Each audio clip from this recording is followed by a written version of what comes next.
why not? You know, you're scoring 93 points a game. That's amazing. And this team is not only scoring points, they're chasing history, Roy. They call themselves 11 strong. And anybody in a Maryland uniform this year is knocking down shots, led by Ashley Owusu. And it's not just points, they're scoring 100 points, a quarter of them. They do it defensively. They can shoot threes. They pass really well. This team is for each other, and you can see it in the way they play. This team chasing down big-time history. It is all gas. It is no breaks. The numbers speak for themselves. They are on pace to break numerous records this season, especially when it comes to offense. Just about set, ready to go. Glad you could join us. Congratulations to Texas A&M, the regular season champions. The rough and rugged SEC here in the Big Ten. Well, we're talking some respect, and we're talking Maryland and a chance perhaps to climb up Charlie Cream's bracketology. We're going to touch base with Charlie later on in our show. In their early bucket for Ashley Owusu, and we are underway. The starting five for the Cats. Brooke Peichel gets the start on senior day, one of 4 seniors that were honored about 20 minutes ago. And Owusu on cue, on fire, Brooke. I don't think I've seen anybody start a game scoring 4 points in the first 30 seconds of the game. But that's what you get when you watch this Maryland team led by Ashley Owusu. She is the head of this snake, maybe the turtle, if you'd like to call it that. And this team is so dangerous offensively. Northwestern has to respond early and quickly. Maryland starting five different Terrapins averaging in double figures this season, as you would expect for a team that averages over 92 points per. Rebound by Chloe Bibby off the mark. And now here come the Cats. Needless to say, this is a battle of tempos. One of the top defenses versus the very best offense.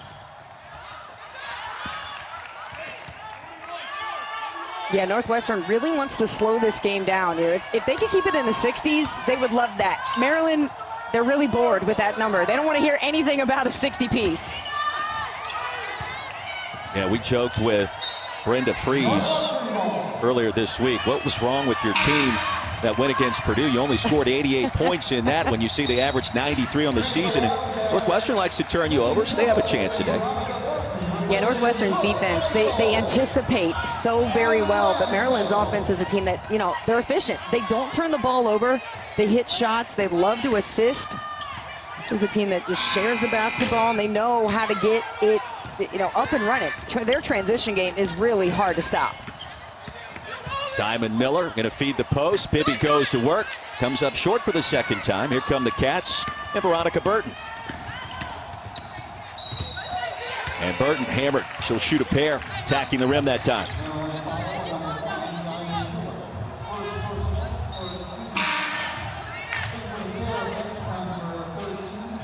Miller picks up her first personal.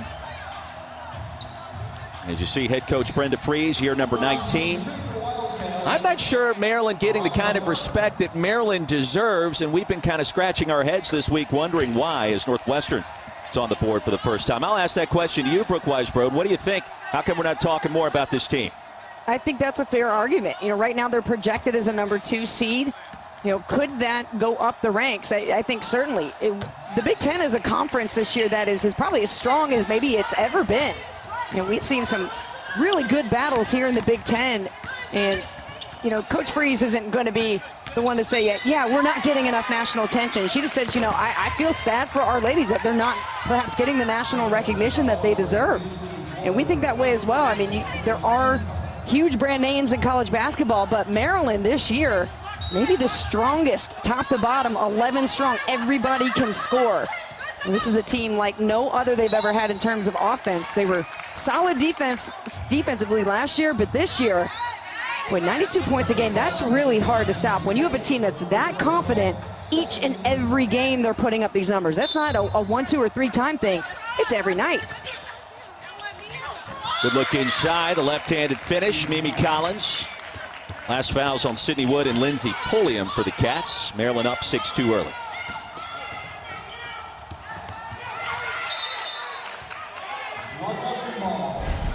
Northwestern's got to deal with that Maryland pressure as well. Off the inbounds play, a switch to late help, and that's just an easy bucket for Maryland and Mimi Collins. So we'll talk to Charlie Cream later in the show. Want to ask him, does Maryland have a chance maybe to move up to a 1 line if it can do something spectacular down the stretch? This is the final day of February, so selection Monday inching ever closer, about 2 weeks out. Tournament's going to be here, Brooke, before we know it, which is a great thing finally. Yes, and, looking into the season, it was unsure if it was going to happen. There were so many uncertainties, and all coaches have talked to us about having to be flexible, resilient, but it's really taught, I think, a lot of teams things that they've never really had to deal with before, and it's just great to see these ladies out here playing today, working hard on senior day, and perhaps both teams, obviously Maryland getting in, Northwestern trying to get in an at-large bid into the tournament. Cats have been ranked for most of the season. You see the 13-5 mark overall. Joe McEwen talking with him this morning. Very pleased with the 11 wins in conference, especially this season, to your point, how tough the Big Ten has been. I think it's important to echo those sentiments. Masonis, her first bucket, and it's 8-2 Maryland.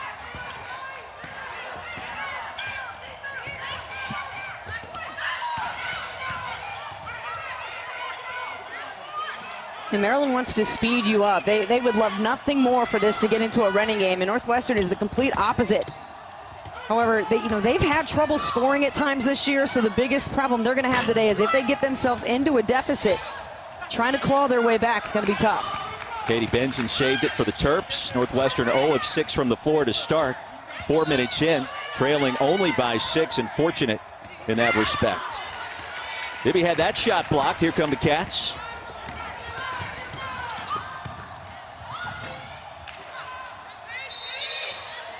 And Veronica Burton grabs the rebound. Jump ball's the call. Arrow favors the Cats. I like the takes from Veronica Burton. We talked about Pulliam and being a scorer, and Burton is known as probably the best on-ball defender, not only in the Big Ten, but in the country, but showing her offensive aggressiveness here early. I like it. Yeah, leads the country in steals, over 4 per contest. As Sydney Wood gets a kind bounce. 8-4.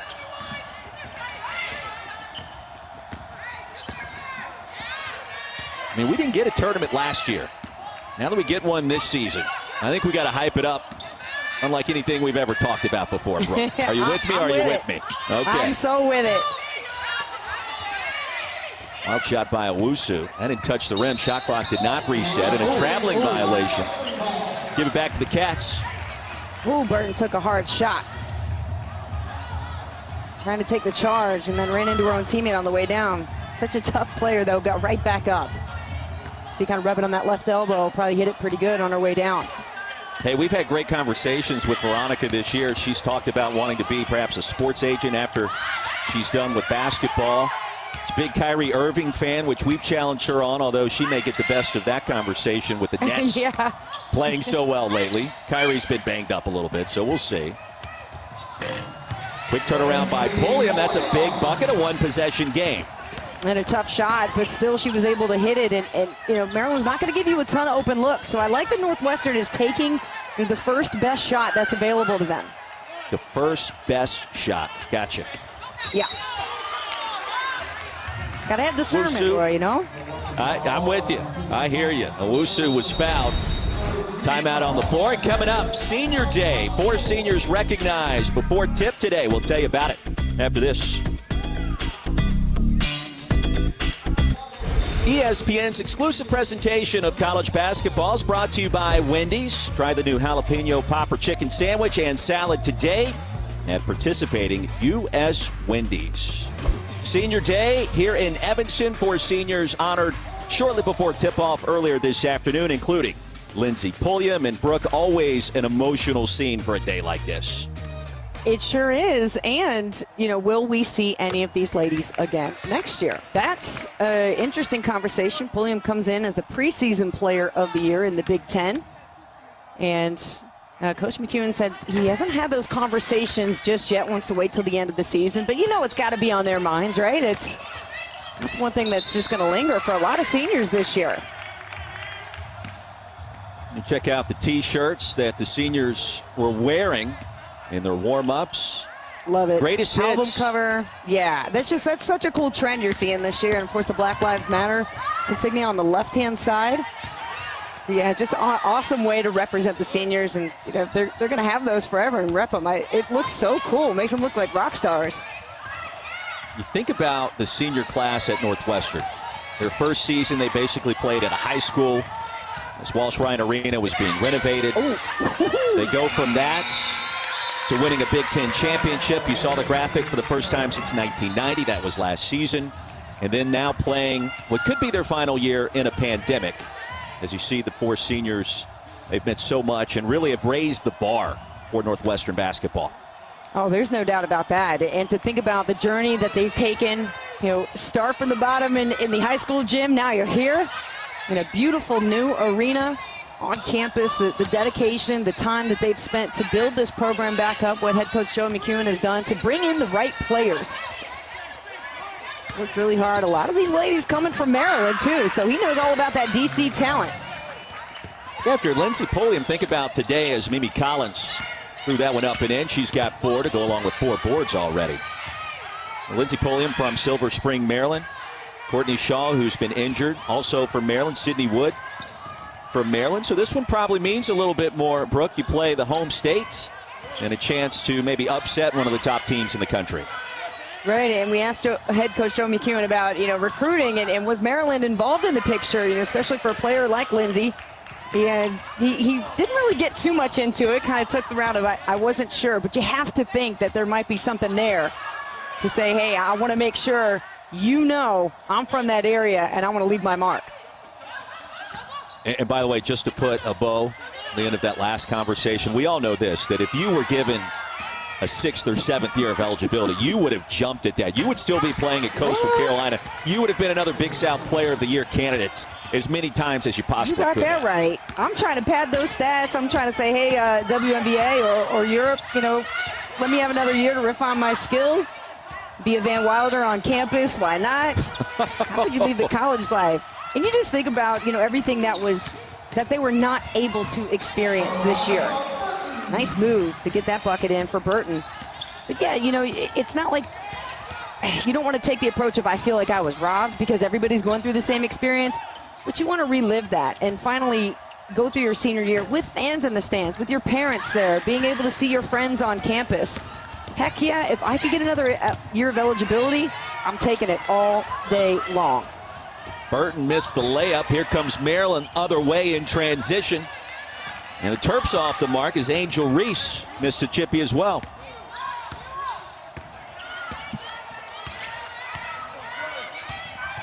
We mentioned the contrasting tempos in this game. Maryland wants to go fast. Northwestern doesn't. From what we've seen so far, who do you favor?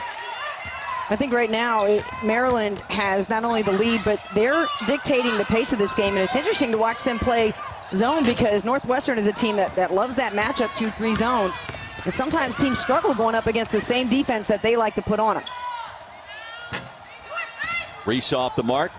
That one will carry him out of bounds. Back to the Cats. Well, here's our NBA Sunday West Coast matchup over on ESPN. Back in the association, the Dubs and the Lakers. That's coming up tonight, 8 Eastern. Our coverage starts at 7 Eastern with Countdown. Steph Curry, LeBron James. You're quoting Drake just a few minutes ago, what a time to be alive. You got these two tangling up later on. It's going to be a lot of fun on ESPN, also the app. I'm not putting the Lakers automatically in the finals this year. I think everybody's just really, really quick to do that. It's like, them in the nets, them in the nets. Yeah, you can't do that. Jazz. Kawhi. Jazz. Right? Yeah, Kawhi. I'm with you. Yeah. Nuggets. Heat. I don't know about the Nuggets. Last year.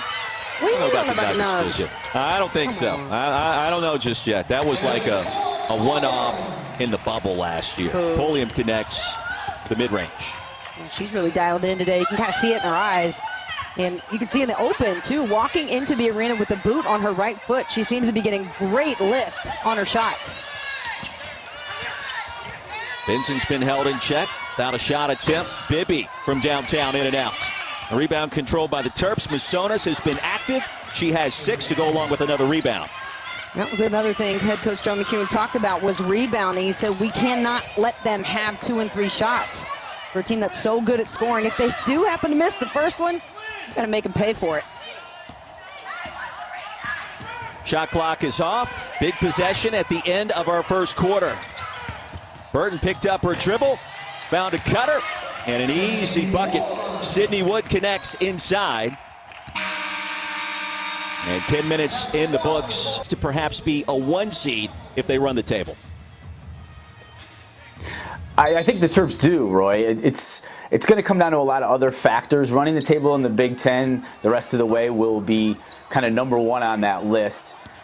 Getting some help. NC State not winning the ACC tournament, for instance. Another loss by either Texas A&M or South Carolina along the way would also be probably required. But if Maryland can impressively run the table in the Big Ten, and I'll tell you, getting the Michigan game rescheduled for the end of this coming week is huge, because now that's a game that adds to a top 25 kind of resume for Maryland, and that gives them another piece of ammunition to stay claimed to a number 1 seed. So that's getting those games rescheduled in a game against Northwestern as well, going to play a big role in Maryland's chances of getting to that 1 line. Charlie, I'm so glad that you brought up Michigan, because they are a team to me in the Big Ten that has been highly disrespected, right? You had the top 16 reveal. Michigan wasn't a part of that. And it was because they were part of that 2-week layoff, throughout the whole university. And it doesn't make sense that they were, in essence, punished because of that. Where do you stand with Michigan and the Wolverines, and what is their ceiling if they were to win the Big Ten tournament?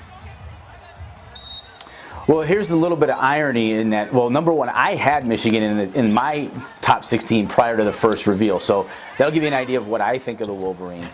I'm also putting Michigan back in the top 16 as of right now with Kentucky's loss today against Ole Miss.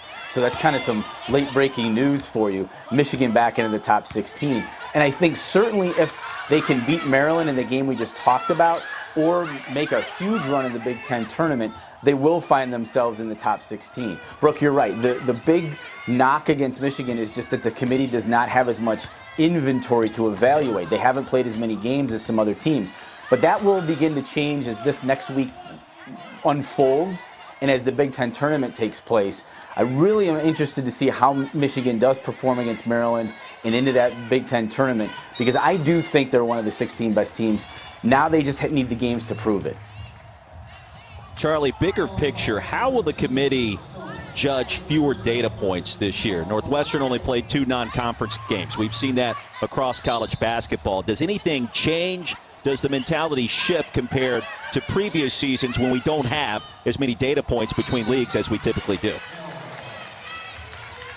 I think the specifics on the non-conference won't play that big of a role, but the specifics on just total games clearly has. That's been something that the committee indicated in its first reveal, that teams like Michigan and South Florida just didn't have enough games for them to, they felt like, properly evaluate. So I think that in and of itself is going to play a huge role in determining which teams end up getting placed where. Rutgers is another team. I see them as a team on the rise, but they're short of games, just like a couple other teams in the Big Ten. So Rutgers needs to accumulate some more games, just some more wins, make that win total look better. And I think Rutgers is a team that could get as high as maybe the 5 line. But that's really what I'm looking at in both today's reveal and kind of what the committee does when we get to Selection Monday, is how are these lopsided schedules going to play in their evaluation. And right now it looks like the more you play, the better off you're going to be. But Charlie, there's teams that have done all of the right things, and there's games that have gotten canceled not because of their fault. Perhaps their opponents have had to cancel them. It just seems crazy to me and totally unfair to say, well, they haven't played enough games, we haven't seen them. But like, that's not their fault. Why are they being punished for not playing enough games, especially in a pandemic? Well, I think from the committee standpoint, I'll try to take their side of this, is that they can only really evaluate what's in front of them. So it's not that it's anybody's fault or who's to blame so much as it is, hey, this is what we have. This is our information, and we're just going to go with our information. And when you don't have as much to evaluate, Maryland, Michigan, Northwestern, Rutgers, name the team, if there's just not enough opportunity to win top 25, top 50 type games because you haven't had a schedule full of them, then of course you're going to be at a disadvantage for teams that have. Whether it's due to your scheduling or your COVID protocols or someone else's, it sounds trite and cliche, but for the committee, it is what it is. They can only really evaluate what is in front of them, and that's the games played. Interesting time of year, 2 weeks out from Selection Monday. Always great to hear from you, Charlie. Stay safe, and thank you so much for the time today. Oh, you got it, Roy. Brooke, have a great one. Yeah, we will. And Brooke brings up some very interesting questions there, and it's going to bring up a lot of debate, I think, in about 2 weeks when we start figuring out who's seated where, what's happening, who got shafted, who's left out of the tournament, and who made it in. Bottom line is the more games you play, I would argue, the better chance you have. So just great to see Charlie, and that kind of sets the table for the next 14 to 15 days, Brooke. Yeah, and it's a different conversation this year, right? It's not just, hey, we've got these 20 to 30 games that we're evaluating. Some teams have 10, 15 less games than other teams, and I don't know. That's just really hard for me to accept because a team hasn't played enough games. You're going to, in my eyes, punish them with their seeding chances. I think USF is a great also team that he brings up. That's a top 25 team, and for Michigan being left out of that top 16 reveal, while the men's team, who went through the exact same experience, still remained a #1 seed, that's ridiculous. And I think that's where the committees are getting it totally wrong. And from the men's side and the women's side, you have to have some consistency in how you're evaluating teams and what system you're using to use rankings and even the playing field as best you can, rather than just saying, well, I haven't seen them play enough. It's not fair. That's not okay with me. You got to do a better job. During that entire interview, we saw exactly one bucket scored. That was by Maryland. Northwestern without a point to start our second quarter, yet still only trails by 6. And there's a basket, 18 to 14. So the drought ends. Maryland, meanwhile, hasn't scored in the last 3+ minutes. Last bucket by Jordan Hamilton, the senior. And that's pretty wild, right? I mean, we're not used to seeing Maryland droughts. We've seen a 2-minute drought, now a 3.5-minute scoring drought. But that's what you get when you face Northwestern. They want to make the game slow. They want it to make it methodical. And Maryland just trying to pick up that pace, but that's one of the best defenders you will ever face in Veronica Burton. This team is dialed up defensively today. You can feel it. It certainly has a Wildcats vibe early on. Remember, Maryland exploded for like 40+ points in one quarter. What was it, a week ago against Iowa? And just everything was going in. And right now you've got 18 halfway through our second quarter. So a lot has changed in a short period of time. We'll see. It was funny talking to head coach Brenda Fries about that. It's like, well, what exactly do you go in and tell the team when you put up 68 points in a half? Are there any adjustments you make? And she laughed and she said, well, we just told them Iowa was a second half team. It's about the best you can do. First points for Angel Reese, now healthy after the fractured foot. Layup inside for Northwestern. It's back to a 4-point contest after Wood connects. She's got 6.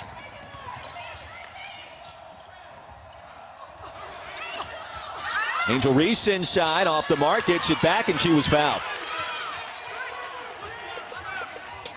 Well, just 8 total points scored in the second. Northwestern, the hang-around team so far.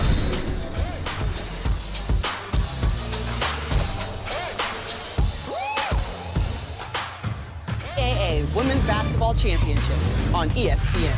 It's Jackson on the drive for the lead. Got it to go! And that's it. The Baylor Lady Bears are back at the top of college basketball. Hard to believe, final day of February is here. We are 2 weeks out from Selection Monday, the selection show on March 15th. Then the tournament begins just 6 days later. Championship culminates the event on April 4th. And of course, you can watch all of the action across the ESPN networks. Brooke Weisbrod, Roy Philpott. Back in Evanston, Illinois, in a 5-point lead. Make it 6 now for Maryland on the road.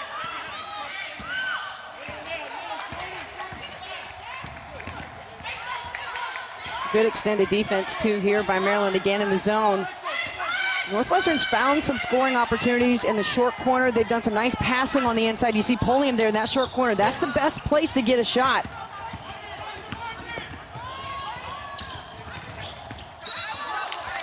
Traveling violation gives it back to the Wildcats. This game has yet to see a made shot from downtown. Maryland a surprising 0 for 5. Northwestern 0 for 3. Brooke, what's it like at the Weisbrod Manor for Selection Monday? Is there a party? Is there confetti? Is there something planned that I don't know about that I'm never invited to? What's it like? What, you want to do a Zoom party? We could do that. You and I have had our Zoom happy hours at times after the game. We could turn that on. We could watch Selection. I got my dog here. You got your dog and your daughters. Like we can make it happen. I like that. Nobody else is allowed in the house unless you got a mask on though. I'll bring my godson over. He can hang with us. But yeah, it'd just be a little party, just a little one this year. Next year we'll blow it up though. How about that? Yeah, it'll be different. Collins inside, a great look. High-low action was there. After the basket by Jordan Hamilton, Maryland back out in front by 6, and Collins has 6 points and 6 boards.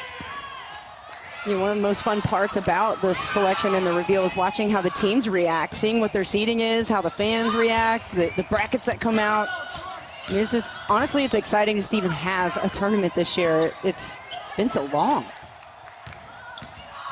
And it really does need to be a celebration. Burton hit the deck hard, and I believe she was fouled. Yes, indeed, she was.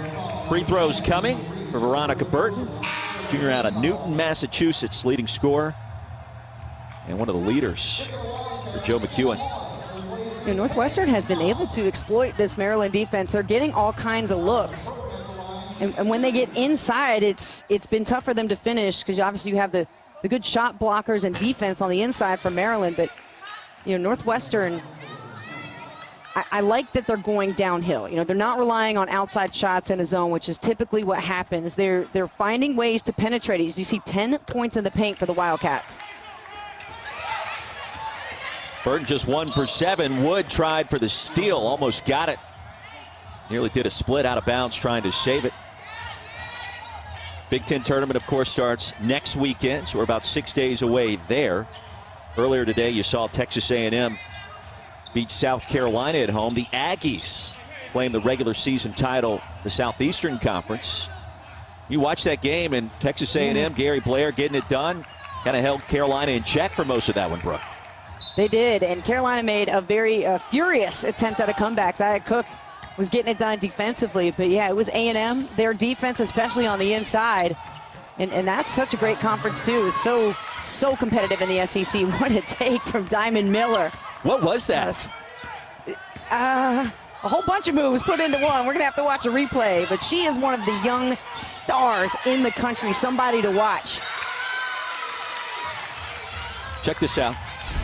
It's the length. I mean, she's got terrific length. And I was trying to think of, a carry, kind of a Euro. Wow. Basically through the entire Northwestern defense. Not easy to do. Here comes a steal. On the cue, coast to coast, Diamond Miller. And the biggest lead of the afternoon for Maryland. Call it 9. Timeout, Northwestern. We're back in 30 seconds.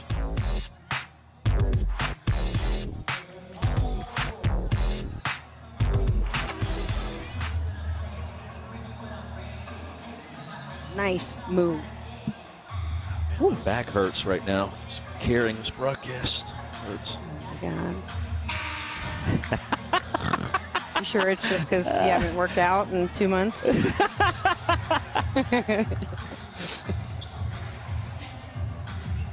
Brooke, you take it. All right. Watching Diamond Miller kind of reminds me of another Maryland great that came through the program. Shatori Walker-Kimbrough can give you a bit of everything, but Diamond Miller, a bigger, perhaps stronger version, and just give you everything. She's so lengthy. She's got great anticipation on defense and dangerous, averaging 17 points, 6 rebounds a game. Also has 24 steals on the season. So you see what I mean? She's just all-around talent. Here's a steal. Veronica Burton leads the country in that category. She's off to the races and swatted away. Who else? Diamond Miller. And it's going to go back to Maryland. I don't know about that. Now coming up on our E-Trade halftime report, Kelsey Riggs, Rebecca Lobo, Coach Landers. Big upset in the Southeastern Conference. Does Ole Miss and Coach Yo have a chance to get something done this year? And also the bracket reveal preview, which is going to be a lot of fun. So we look ahead and also look back. My bad. Big fans of Coach Yo. Congratulations what you're doing down there at Ole Miss. Hey, we did a game down there, I want to say in December. And I'll never forget this because I'm looking at Maryland's roster this season and there's McDonald's All-Americans all over the place. And I'm talking with Coach Yo on a Zoom, and she says, Roy, we got teams across the country. They got McDonald's All-Americans all over their roster. Here in Oxford, Mississippi, we got the BK All-Americans, the Burger King All-Americans. They're trying to build it up. And I tell you what, they are. They've got a big upset today and maybe a French team on the bubble for Coach Yo. Impressive. Well, just sounds like they're going to have it their way. You like that? Yeah. I did. I've been waiting for that one all broadcast. Thank you. Well, they also have Maryland transfer Shakira Austin, who's just a very talented player. So that certainly helps add to the roster. Lead is back to 6 after Northwestern entered a bit of a danger zone before that last timeout.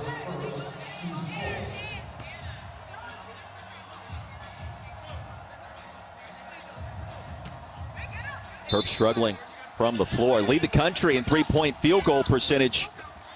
0 for 5 so far, Brooke. Yeah, it's very uncharacteristic, but not when you think about how defensively set Northwestern is. You know, they've got great principles. They want to force you into a tough shot. Pulliam. That looks like the preseason Big Ten Player of the Year right there. Yeah, she's feeling it. This is her senior day. She is trying to do a repeat of what the ladies did last year, which was defend their home court and take down Maryland. Now that was the first win against the Terps in program history. Owusu connects from 16. Lead is back to 5. That was the first three-pointer made in this game, by the way, between either side.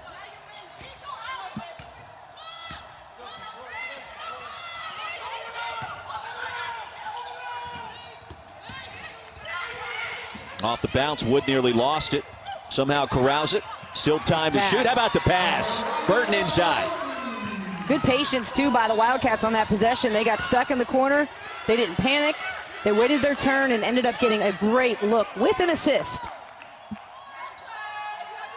Shot clock is off. A one-possession game, nearly 20 minutes in. Terrapins can play for the final shot of the first half. That's where Owusu gets real creative.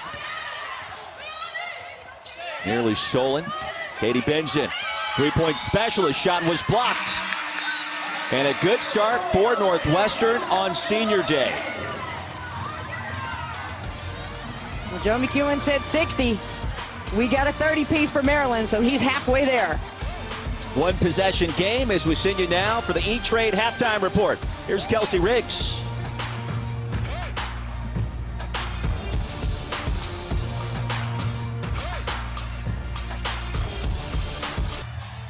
Yeah, I think so. You just got to stay the course, you know, because we asked him today, hey, are there going to be any wrinkles defensively? We'll see anything new. And he said, you know, no, this is the same defense we've had. We've relied on it all year. So you won't see a whole lot of changes. It's just, can Northwestern continue to hit the shots? Pulliam, she's got to stay hot. Burton's got to continue to go to the basket, and they're going to need some help. Those two can't be the only ones who score. Now, Lindsey Pulliam raised the bar at Northwestern in terms of team success. One of the top players in school history. She's about 70 points away, now 60 points away from 2,000 in her career. So a lot at stake. It could be her final game if she decides not to come back. That extra year of eligibility granted by the NCAA. That's the best defense you can ask for to force Maryland into a tough shot. And again, head coach Joe McEwen talking about rebounding as a huge key to today. Right now, Maryland's got the edge with +2. But against such a good offensive team, if they get a shot, you only want to limit them to 1. Nice pass. Miller off the mark, the rebound by Collins. An applause and free throws on the way for Maryland. field, but a team frustration from Maryland, missing those close shots that are usually a no-brainer for the Terrapins. Second foul on Sydney Wood as Collins started her career at Tennessee. Heads to the stripe, 76% this season, and out 7 points. On a Sunday afternoon, 2 weeks out from Selection Monday, the tournament and Champ Week is almost here.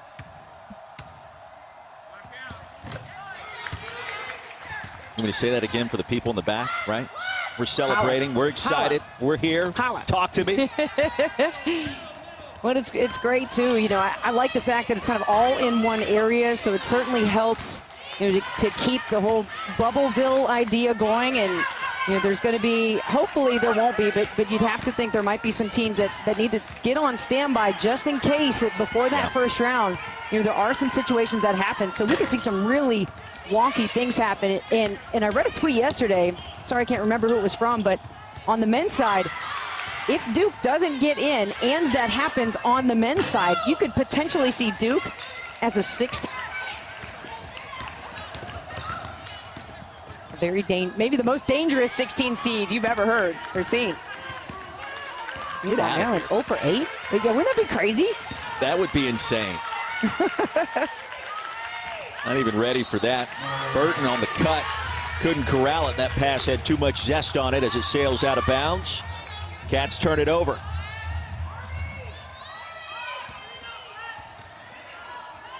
I think there are going to be storylines that emerge, women's side, on the men's side in the tournament, that we can't even create right now. You use the word wonky. I think that's a great word. I'm not really sure what it means outside of maybe just unexpected or chaotic. It's going to be all of that. I think we'll see upsets. I think we'll see surprise teams get in, maybe surprise teams left out. And so let the drama unfold as Pulliam now has 11. Honestly, what I'm all for is a 128-team tournament. Oh, my. This year. Just this year. Okay. Because it's been so crazy, and I broke this down on the men's side the other day. If you're already creating a bubble, there's plenty, especially in Texas, right? You got all kinds of places to play. There's plenty of places to create more mini bubbles. You go seeds 1 through 32. You play it dang near the same way, and you have automatic qualifiers. You still win the conference championship. You're in. Your seed looks good. But for everybody else, you look at the net rankings, and that helps get some bigger stories in there from some of those mid-major teams that people like to see. You know, maybe like a Green Bay if they don't win their tournament, but everybody knows how dangerous they are, you know, once they get into postseason. But this year, why not reward more teams with a chance to play in the postseason because everybody's season has been cut short? Aggressive move by Burton. I hear you loud and clear. Veronica Burton's going to have a chance to make this a one-point game at the stripe. So Northwestern continuing its good work defensively. Maryland now 0 of 8 from downtown. I don't know if logistically everything you said was possible, but it certainly sounds like you know what you're talking about. Yeah, you have other gyms to play. You've got plenty of hotels that are empty right now that would love the business. I mean, TV-wise, you know, there's enough of us announcers out here that are hungry for more games for us to call. Sign me up. Put them online. You're not going to see us complain. So yeah, I mean, I think it's totally possible. Probably, you know, right now it's not going to happen, but that was always just, you know, in the back of my mind, like, well, if we're changing things up this year, why not really do it? Let's see what happens. Brooke Weisbrod, ladies and gentlemen, on the soapbox once again. I think this is like the fourth straight weekend. Your fault. Got me spicy. Meanwhile, we got a 1-point game here. Northwestern has yet to have a lead in this one. We'll see if that changes. Owusu goes back to work inside to Collins, double teamed, and she was shoved. That's going to be 2 free throws. Actually, Owusu able to break down any defense. She's so strong, and that was something Joe McEwen talked to us about, was her strength with carrying the basketball. She's also got tremendous quickness and vision. Collins with 8 points so far, 3 minutes into our second half. Don't forget our Big Ten SEC Super Tuesday doubleheader, ESPN tomorrow. How about this one to get things cranked up? Sonic Blockbuster, number 5 Illinois, 3rd ranked Michigan, heart of the Big Ten on display, 7 Eastern. That is Tuesday night. And later on, Kentucky and Ole Miss. Cats have been playing better. Rebels just upset yesterday, but still on the bubble. According to Joe Lenardi, that's 9 o'clock Eastern. ESPN and also the ESPN app. Northwestern a chance to tie or take the lead. Maryland led by as many as 9 with 2.5 to go in the first half. I think there was a layup to be had. Lauren Satterwhite pulled up a little short. You know I love the mid-range, but that was a tough shot for Northwestern because it led to a transition bucket for Diamond Miller and the Terrapins. Miller has 8, lead back to 4. And that was a big swing right there. We'll see if Cats have another response. Pulliam's come up with a number of long-distance shots tonight, it feels like. Skip pass. Going to be picked off. Chased down by Masonis. Not a whole lot of movement without the basketball in that possession for Northwestern. They can't slow down on that. Can't get complacent with just watching somebody with the ball. You got to keep moving, especially against the zone. First 3 of the afternoon for Maryland, and it comes from Diamond Miller. I don't know who that was, but some of the players, somebody just said, you're going to hit that, baby. That's one of the things that has been kind of cool about this year is that we're hearing a lot of talk on the floor, on the benches. It's something we've never experienced before. Miller has 11, Burton on the other end. The response, she now is in double figures.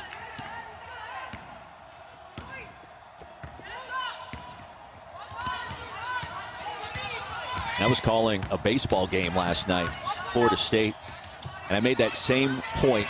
There was a Pittsburgh pitcher on the mound.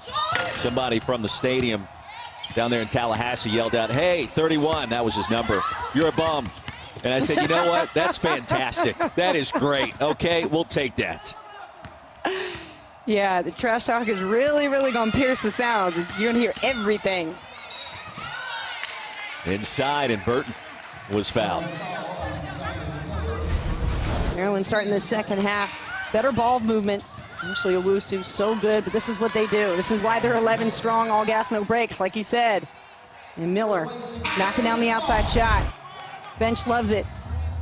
And those are your fans. The bench has had to CYOE this year, create your own energy. And Maryland, one of the best teams to do it. That's a second foul on Diamond. She'll have a seat halfway through our third quarter. Well, Maryland had a 2-point lead. Northwestern had a chance to tie moments ago. Then that lead extended out to 7. Now Veronica Burton trying to change things. She'll go back to the stripe. Terps already in the bonus in our third quarter. We'll see if that's a factor. And we should mention, too, these uniforms that Northwestern's wearing with the, what's the font? Is it the Gothic font? Gothic, do I have that yes. correct? Okay, yes. okay. You were searching for it. I could tell right there. I was, because I didn't want to get it wrong. These are the same uniforms I believe they wore last year at home when they beat Maryland. So head coach Joe McEwen hopefully feeling that these unis are going to bring him good luck. Burton 1 of 2 at the stripe, lead at 4. A rebound to Stiles, who just checked back in. Katie Benson's a player that's been kind of quiet in this game, right? After knocking out 9 threes against Iowa. Has not made a field goal yet. Third steal for Veronica Burton. She's on pace. Lauren Satterwhite, a great story. She's had 3 knee surgeries, tough as nails, says Coach McEwen. Number 2 in black. 8 to shoot. Pulliam. As that one carry him out of bounds. And a timeout on the floor. Good game in the heart of the Big Ten. Maryland Terrapins, 8th in the country, lead it by 4.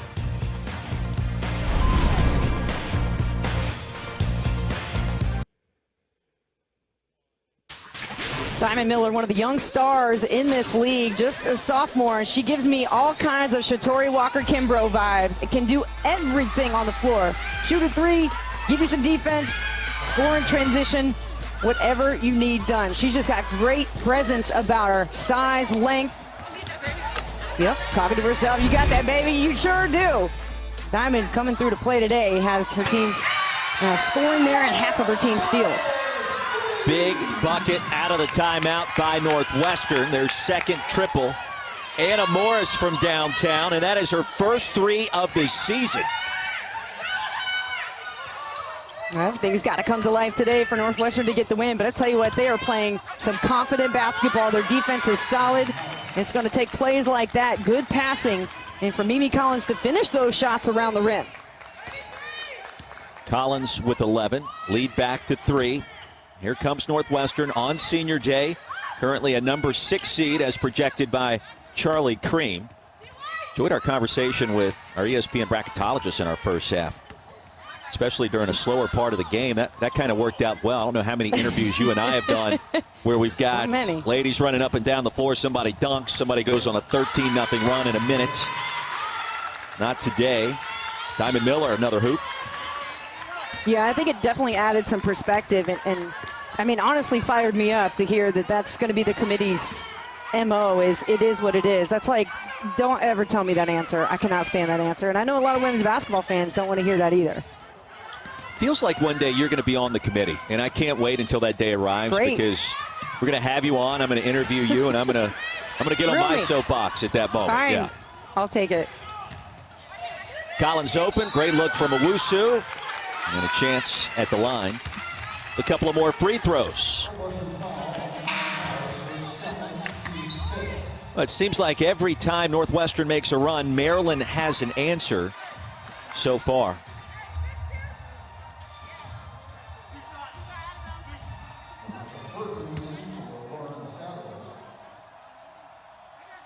Morris picked up the personal. That's her second. Collins with 11 and 7. And don't forget, Big Monday almost here. Carolina and Syracuse, a couple of Bubblicious programs. Roy Williams win number 900 yesterday. Impressive. That's tomorrow night, 7 Eastern on ESPN. And also Cade Cunningham and Oklahoma State. 40 spot on the board. Win against the Sooners yesterday. They'll face off again tomorrow. A low COVID era, and that's at 9 Eastern. 8 Central, also on ESPN and the app. Yeah, Carolina trying to figure themselves out. You beat Louisville by 45, then you lose to Marquette. And then you come back and you beat Florida State. What are we doing? Yeah. That's this year. That is what this season, I shouldn't say 2021, the year has been.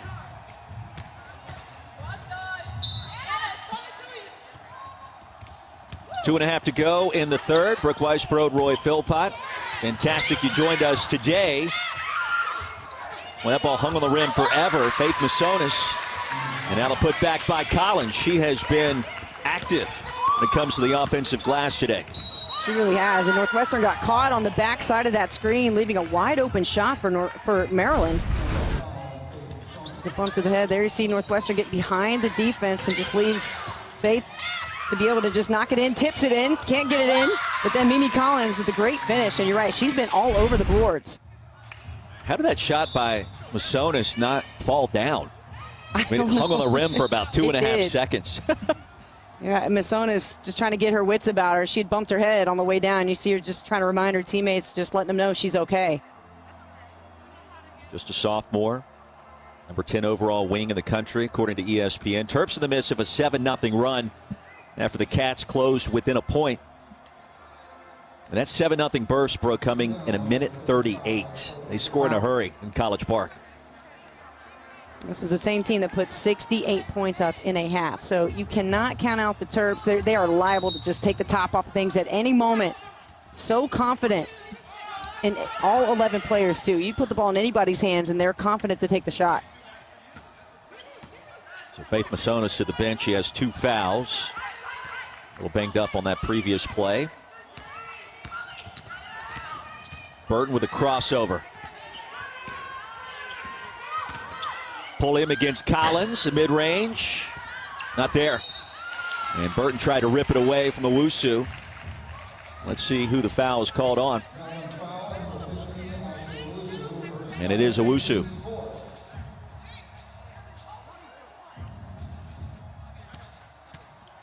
Not a whole lot of foul shots really in this game either. It's been scooting along. And both teams to the line 10 times, under 2 to go in the third. Maryland riding a 7-game winning streak. Northwestern has won its last 2. Jordan Hamilton comes up short. Collins, another rebound. That is her 9th. So another board she'll have a double-double. Sorry, Rory. Not the shot really you won. And this last 90 seconds here, very critical for Northwestern. 'Cause we've seen Maryland put up points in a hurry, already 7-0 run. But Northwestern's got to stay within striking distance. You want to carry the momentum into the fourth. Diamond Miller off the mark. That was an air ball. Yeah, you get the sense if Maryland were to extend this lead to double digits to start our final 10 minutes, that's a lot to overcome. If it stays maybe around 5 or 6 points before the break, that's doable. The handoff. The free throw's coming for Paige Mott. Third foul on Collins. Although Northwestern's going to the line, I would have liked to see Lindsey Pulliam take that shot rather than be too unselfish.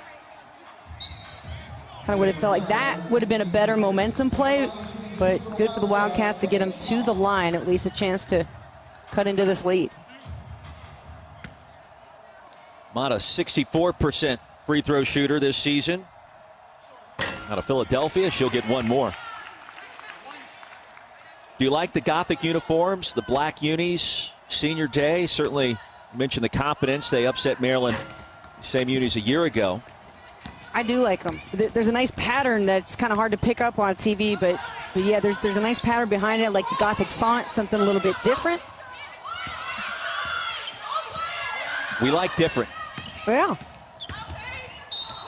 Owusu was fouled. Pulliam got her.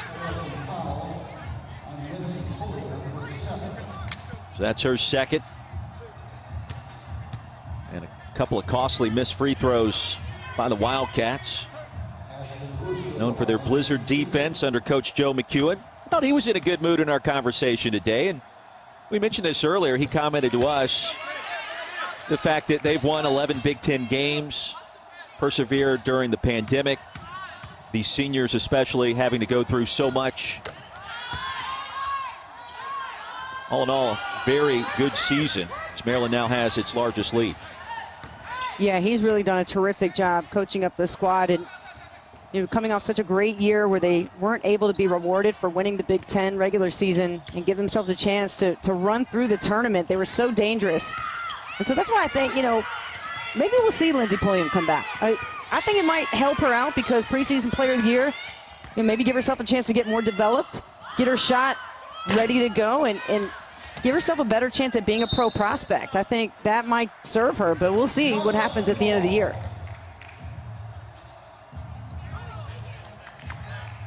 I think that's a great call. We will see if it happens. Joe McEwen told us today they have not yet had those conversations. Cats have missed their last 5 shots, an 11-second differential between the clocks here at the end of the third.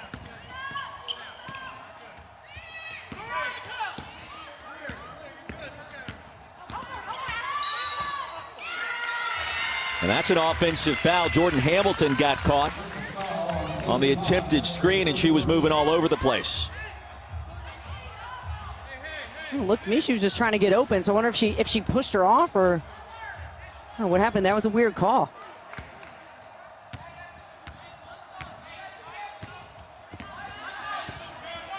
You got to expect Owusu try to create something off the dribble here. See if she can get it to Diamond Miller, one of her favorite targets. It's going to be Bibby. Off the mark. A lot of time left on the clock there. Here's a chance for Northwestern, trailing by 10. And nothing happening there. 10 minutes to go in Evanston. The lead is 10. The all-time wins leader in College Park, both on the men's and women's side. Surpassed the Hall of Famer, former head coach Chris Weller. Very cool stuff. Awesome. Yeah, and I think her son's definitely got a future in this business. Look, you got an analyst and you got a play-by-play all in one. It sounded and looked so smooth. Like, there's no way I could have done that at their age, right? What? No. Everybody just giggled or probably just been so awkward and had to do about 150 takes. Yeah, it would have taken me a couple of takes even today. Well, that's a tough shot, too, for Burton. Again, Northwestern has to value every single possession. You're down 10, and against a team like Maryland who scores so well, now you got to feel like you're down 20. Traveling violation, a rare mistake today for Diamond Miller. Brenda Freeze looked at Diamond Miller, put her hands up and just said, shoot the ball. That's what you want any coach to just say that. Come on. National champion back in 06. You wonder if this year could be a repeat of that season. Right now, Maryland listed as a 2 seed according to Charlie Cream. You saw something during the break, I think, that is noteworthy as well.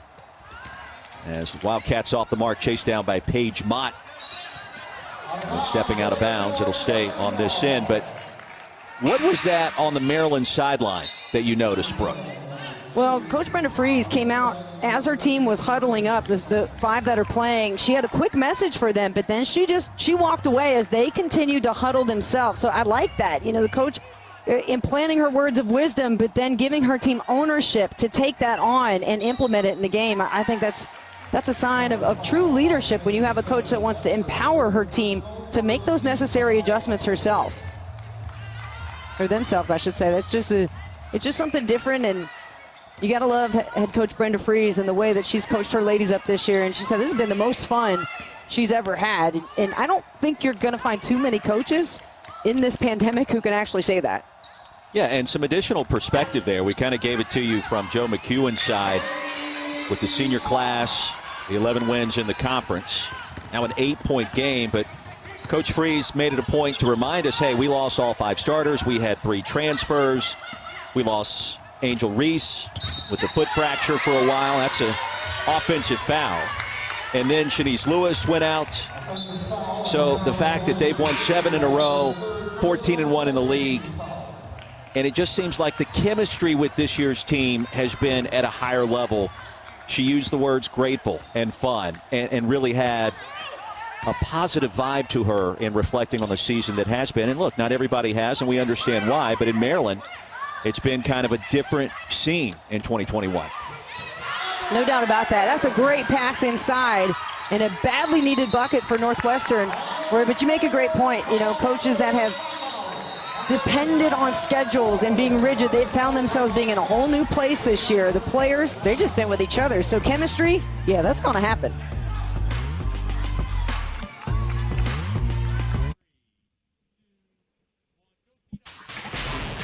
The day is not over yet for Northwestern, especially not for Veronica Burton. This is a tough defender, but she can also score. Don't forget that. Got a great left hand, underhand scoop, and just a heads-up player who loves to get down into it. Like, I love the way that she plays defense, but today it's definitely been her offense that has been a key.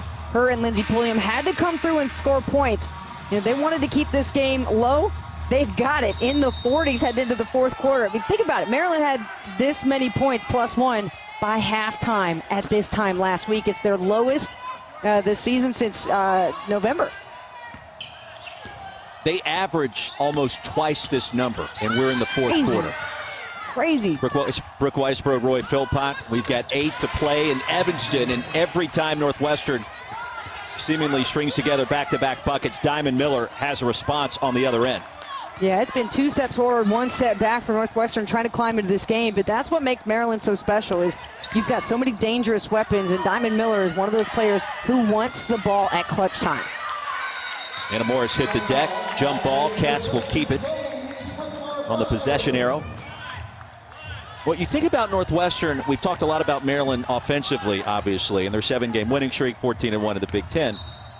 You draw the Cats in the dance, it's not going to be an easy out. Charlie Cream has them as a 6 seed, so you look at the slower tempo, but it's the defense. And you had a great line earlier this year, Brooke, talking about Veronica Burton.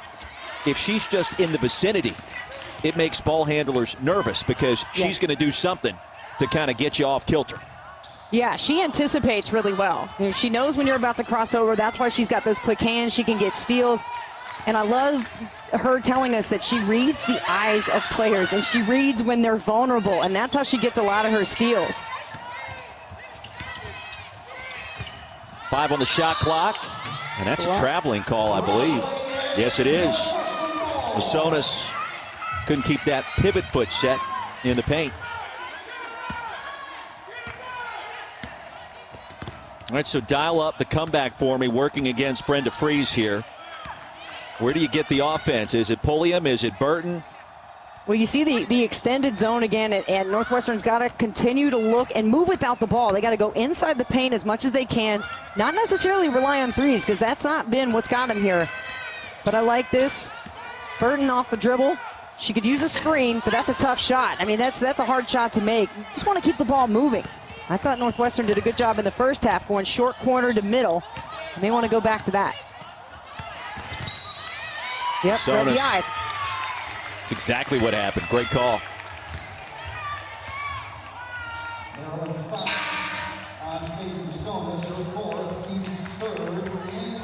Well, she makes you nervous when you see the numbers. 4+ steals per game, that leads the nation. Second in program history. Likes to drop those dimes as well. Yeah, what a great addition, to the team. And as her offensive game gets better, and it will, she's going to become a complete all-around player. And I think has a shot at playing at the next level because of the way she defends. And that's a nice pull-up from Pulliam. Rhythm. Give her 13, lead back to 6. Cats need a couple of stops. Here comes Maryland.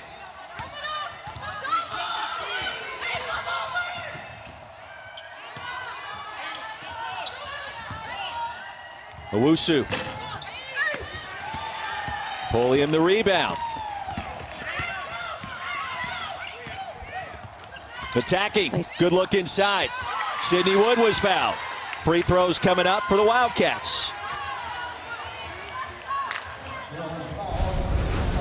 Lindsey Pulliam, watch her come right off the screen here. Catch, plant, perfect looking jump shot. Ooh, that looks nice. We've compared her to Aerial Powers of Michigan State. Also, just has that nice three. Has gotten some rebounds, and that's a great interior pass too to Sydney Woods. She's a player again. Came in preseason player of the year in Northwestern. It's not going to finish, obviously, as regular season champions, and it's going to be interesting to see, does she want to come back or not?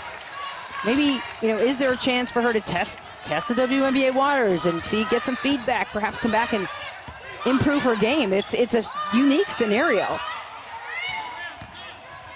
Scoring drought at just over 2 minutes, and that'll stop right there. Three-pointer, the second of the game for the Terrapins. And how about Katie Benson? Well, it's weird to see her only have 1 3, I can tell you that. But coming alive right at the right time. She's so dangerous. Pulliam the fadeaway, back iron. That one Karem's out of bounds. It'll stay on this end. 7-point lead for the Terrapins on the road halfway through the fourth. ESPN's exclusive presentation of college basketball is brought to you by Wendy's. Try the new jalapeno popper chicken sandwich and salad today at participating U.S. Wendy's.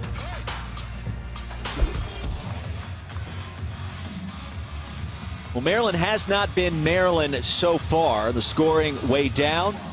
The differential in this one, a 7-point advantage halfway through our fourth quarter. Terps have won their last 7. Cats have won their last 2. Senior day in Evanston. Brooke Weisbrod, Roy Philpott. Big afternoon for Diamond Miller. What's new? Here's Pulliam out of the timeout off the mark. Again, would like to have seen Northwestern try to get a shot inside. I trust Pulliam shooting the 3. I just think there was a better shot to be had there. And plenty of time. They're going to have to get very, very disciplined on shot selection down the stretch. But they can count on their defense. I know that. Anna Morris, the rejection. Big possession now for Northwestern. Veronica Burton between the legs. And an open look top of the key.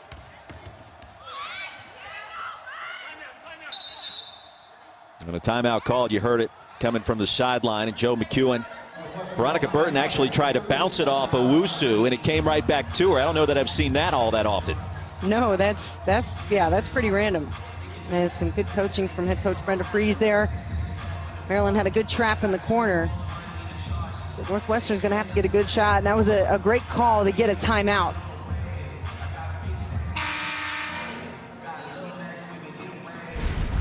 Northwestern and Anna Morris, you're going to see her block this shot here.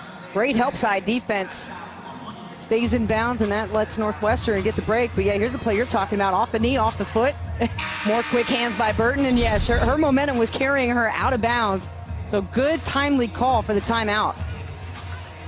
The lead still at 7. And a lot of time left. Northwestern's only beaten Maryland 1 time. That actually came on New Year's Eve last year, 2 years ago. These two teams split the Big Ten regular season championship last year. Maryland won it in the Big Ten tournament. How about the Wildcats actually got their championship rings for that regular season title earlier this week, and they were sharp. Yeah, they look good. It's a long I don't time have coming. any championship rings, by the way. I don't know if you do, but I don't have any. I do not, nor have I ever cut down a net, so I'm a little salty about that, but I'm glad that they got their rings. They look good. Runner off the mark by Sydney Wood. Maryland controls.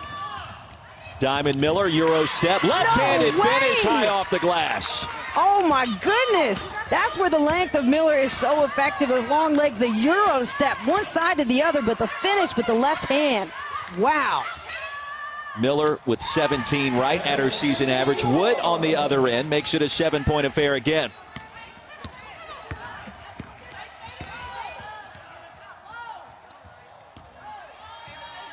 Every single time Northwestern has chipped away at that deficit, Maryland has responded, and typically it's number one doing the damage. This time, an offensive foul.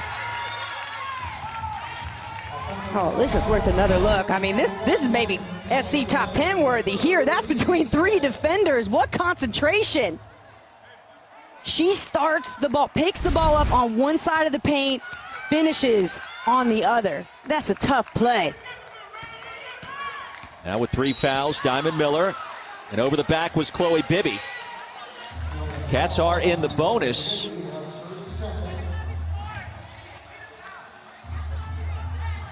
Don't forget, coming up, our Big Ten SEC Super Tuesday doubleheader on ESPN. Up first, 7 Eastern. Number 5, Illinois heads north to Ann Arbor to take on 3rd-ranked Michigan and Juwan Howard. And after that, Kentucky at the Pavilion in Oxford, squaring off against Ole Miss. Couple of bubble teams. Rebels currently listed among Joe Lunardi's next 4 out. And I tell you what, free throws off the mark today has been a consistent theme. Cats have now missed 7 at the line, Brooke, and you look at the score, that's a pretty big deal. Yeah, we'd be even Steven right now if the Cats had hit it. And they're digging themselves into a hole by not hitting those free throws. And also, we mentioned the shot selection. They've got to try to get it inside, I believe, and not settle for threes. I mean, Pulliam a three-point shooter, but you can get good shots. Oh, nice pass. Tell me what Ashley Owusu can't do, because she can score, she can drive, and her vision is outstanding. It really is, and she passes pinpoint accuracy, right? I mean, that's perfect. Bibby, all she's got to do is catch, go right to the basket. And watching her as a McDonald's All-American, there's certain players you get a sense of like, wow, your game is going to translate to college very well. I got that sense from her in watching Sabrina Ionescu as a high school senior going into the college ranks. It was like, yeah, she's the one. Keep your eye out for her, but Ashley Owusu, the next generation of point guards. Brenda Fries told us this week she is the engine that makes us go. She's got 10 points, 7 rebounds, 6 assists in this one. Hamilton, the senior, fadeaway is short, and Maryland starting to sense this one may be theirs. Mimi Collins now a double-double.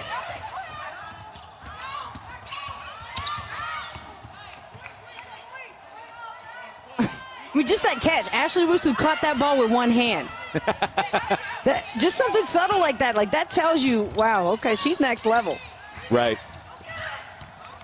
Everything looks easy. It does. Take that to the rack. And another rebound, that is her 8th. Owusu is fouled. See her numbers. Point production a little bit below average. Everything else is right on point. Yeah, I'm okay with your points being down a bit. This is not a game that's been easy to score. And as you can see, Maryland with just 56 points, but triple-double potential for Ashley Owusu.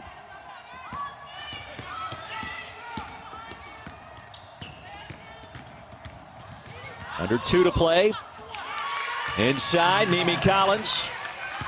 16 points, 10 rebounds for number 2 in red. And the extra hesitation beat by Benson to open that passing lane up.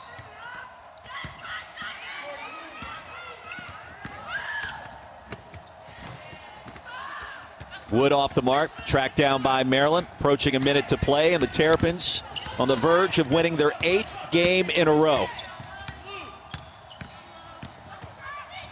Big Ten tournament starts next weekend, and the Terps going to be the #1 seed. Don't forget, a couple of big Monday games headed your way tomorrow, both with NCAA tournament implications. Carolina-Syracuse from the Dome. That's tomorrow, 7 Eastern on ESPN, also the app. Then Oklahoma State and Oklahoma, the rematch. Cade Cunningham went for 40 this weekend against Boomer Sooner. Can he do it again? Find out tomorrow night from Stillwater, 9 o'clock Eastern. ESPN also on the ESPN app.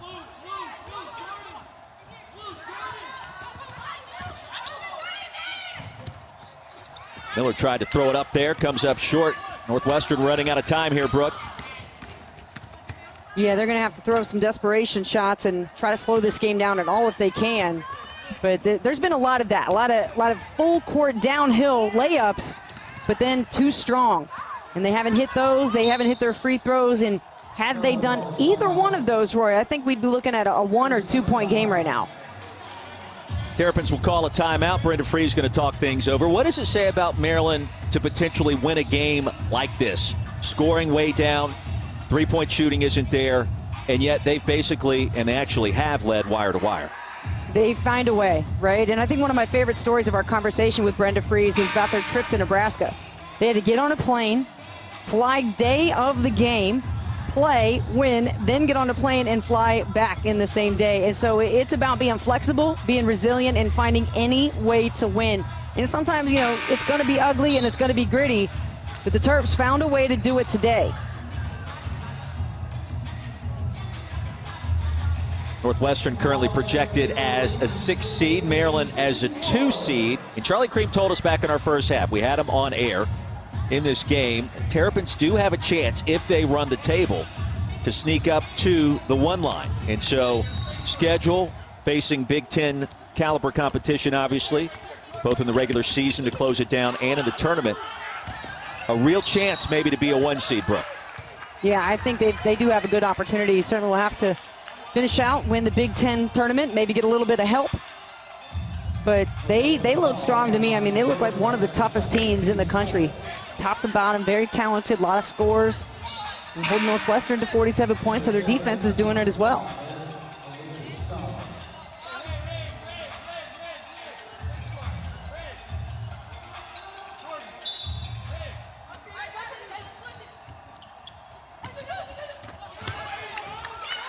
How about the inbounds play to Mimi Collins? Brooke, how many times have we seen that kind of sequence tonight where Maryland has just executed brilliantly from right underneath its own basket there? Many. You know, there's been some miscommunication from Northwestern and getting trapped on the backside, but this is a screen. Forgot to call out the switch. What are you going to do? And instead, another assist for Ashley Owusu. That is her 7th dime of the game. Mimi Collins' Diamond Miller show continues. They've combined for 35 points and 20 boards in this one, despite the fact Maryland just an ice-cold 2 of 13 from bonus land. That has been more than enough. Terps defensively have been lights out. And a chance to get to 20 regular season wins by the time we get to the Big Ten tournament next weekend.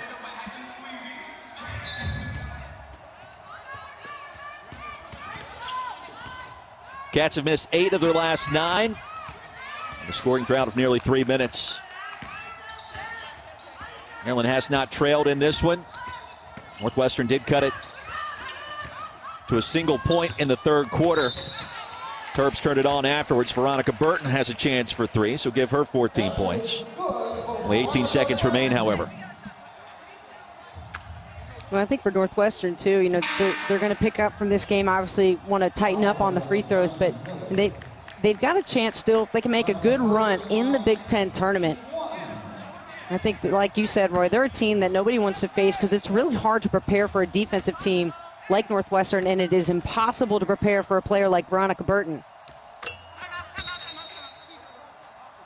3-point play for Veronica Burton and a timeout called by the Cats. Check that with Maryland.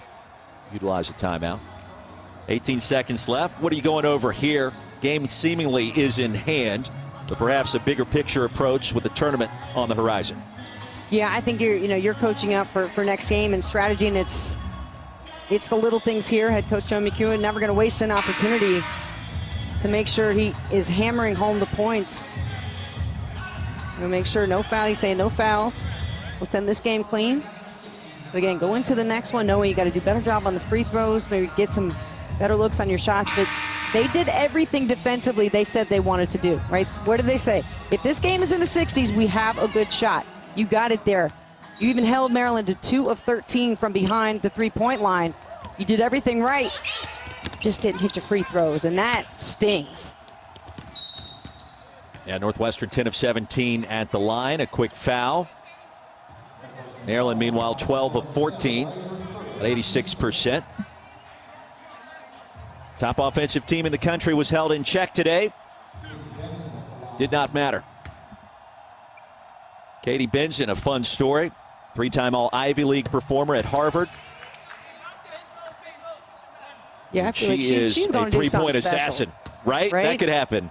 Yes, I feel like I have a coach feel. I have, like, in a great way, politician feel. Some leadership position.